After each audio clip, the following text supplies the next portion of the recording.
esa pared ahora, todo lo que obtendría sería un buen chichón en la cabeza. Pero lo que impediría mi paso a través de la pared no sería una colisión de partículas. Más bien, la colisión de fuerzas. Las mismas fuerzas de la bomba atómica. Y si no fuera por esas fuerzas, mi cuerpo podría pasar de un lado para otro sin ninguna dificultad. Entra dentro del dominio de la posibilidad científica el que hubiera dos mundos en coexistencia, cada uno ocupando al mismo tiempo el mismo lugar en el espacio. Cada mundo igualmente es real, con sus montañas, valles, árboles, ríos y personas. Y cada mundo atravesando libremente el otro mundo, sin que ninguno de ellos esté consciente de la presencia del otro y siempre que admitamos una cosa: que las fuerzas atómicas que componen la materia de estos dos mundos de ninguna manera se interfieren entre sí. ¿Qué queremos decir? Ahora verán. Aquí tenemos dos pedazos de acero. Su apariencia es idéntica. Pero un imán pondrá en evidencia una diferencia interna básica entre ambos. Este, como ven, es atraído. En tanto que a este, la fuerza de atracción no lo afecta. Este pedazo es acero inoxidable no imantable. Sabemos, por supuesto, que a otros metales, como latón o aluminio, no los afecta el imán. Sin embargo, con un anillo de aluminio ya es otra cosa.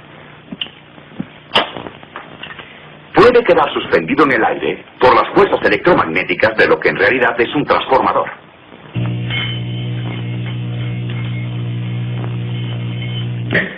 El anillo actúa en efecto como una espiral en corto secundaria. Mientras más pequeño es el anillo, más violentamente actúa.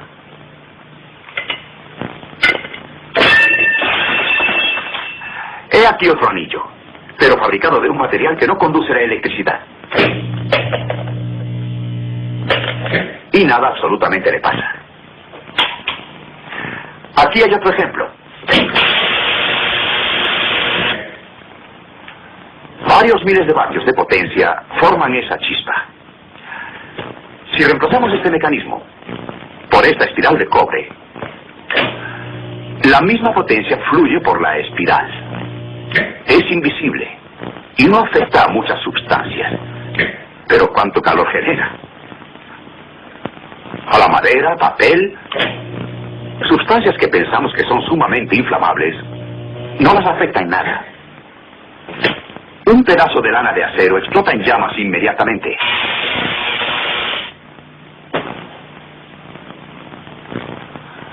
¿Han frito en una estufa sin calor un huevo? No cuesta nada, con un buen equipo. Esta es una placa fría.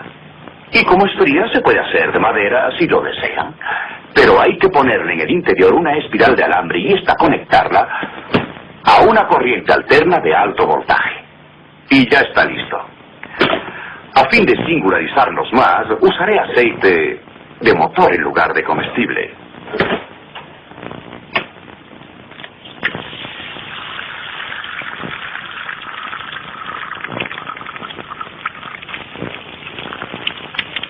El huevo se fríe rápidamente, mientras la estufa permanece fría en absoluto.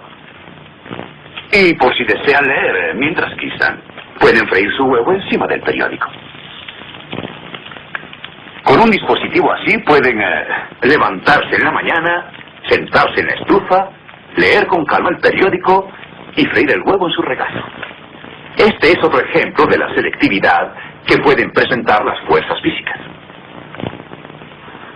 Todos los ejemplos que hemos visto hasta ahora caen dentro del campo de la física y por tanto su acción se ha visto limitada.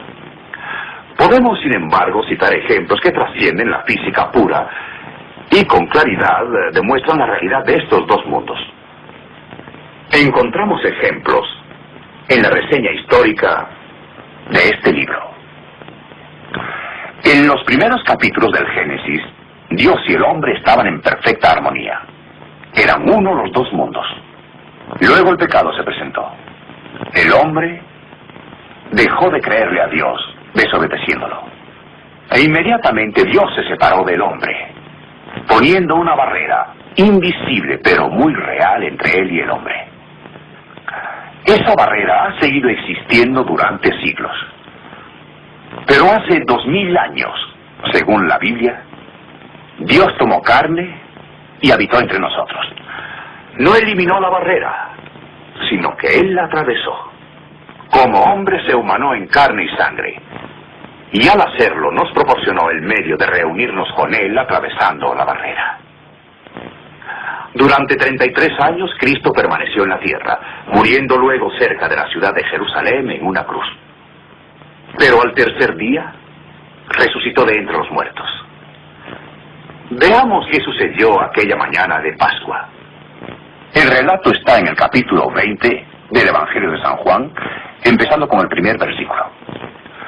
El primer día de la semana, María Magdalena fue de mañana siendo aún oscuro al sepulcro, y vio quitada la piedra del sepulcro. Entonces corrió y fue a Simón Pedro y al otro discípulo, aquel al que amaba Jesús, y les dijo: se han llevado del sepulcro al Señor y no sabemos dónde lo han puesto. Y salieron Pedro y el otro discípulo y fueron al sepulcro. Corrían los dos juntos, pero el otro discípulo corrió más aprisa que Pedro y llegó primero al sepulcro. Y bajándose a mirar, vio los lienzos puestos allí, pero no entró. Luego llegó Simón Pedro tras él y entró en el sepulcro y vio los lienzos puestos allí, y el sudario que había estado sobre la cabeza de Jesús, no puesto con los lienzos, sino enrollado en un lugar aparte. Entonces entró también el otro discípulo que había venido primero al sepulcro, y vio y creyó.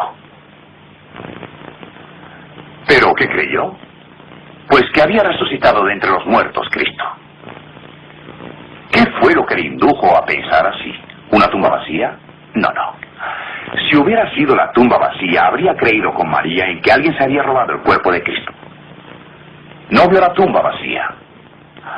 Lo que vio fue el milagro de una mortaja intacta. El yerto cuerpo de Cristo fue preparado de acuerdo con la costumbre como una momia. Cristo vivió siempre en la pobreza, pero no fue enterrado como un indigente. José de Arimatea, un hombre rico, según la Biblia, reclamó el cuerpo de Jesús para enterrarlo, envolviéndolo en fina tela de lino. La costumbre oriental hacía que se envolvieran los cadáveres apretadamente en largas telas de lino. Cuando Cristo resucitó, tenía un cuerpo espiritual, no sintonizado con el mundo material, y así abandonó la mortaja, elevándose y dejando la tela hueca, hundida, vacía.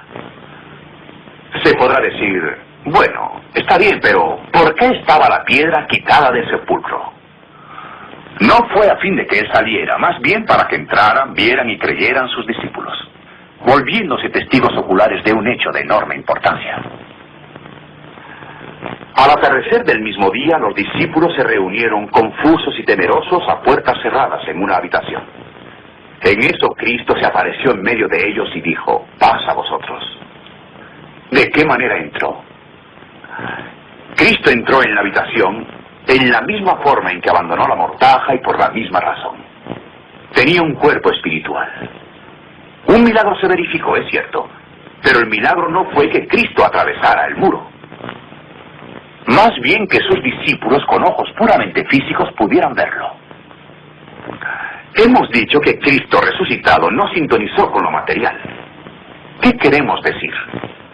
Bueno, este fenómeno de resonancia o su ausencia no es difícil de demostrar, aún en el campo puramente físico del laboratorio. Se dice que Caruso entretenía a sus invitados tomando de encima de la mesa una copa. Luego que cantaba acercándosela a la boca con esa su magnífica voz y entonces la hacía estallar. No, yo no soy Caruso, pero no es difícil reproducir ese hecho si usamos una voz electrónica aquí en el laboratorio. Lo importante está en sintonizar con la nota que rompa el cristal. La podemos determinar colocando una moneda en el cristal y sintonizando la frecuencia hasta dar con la resonancia.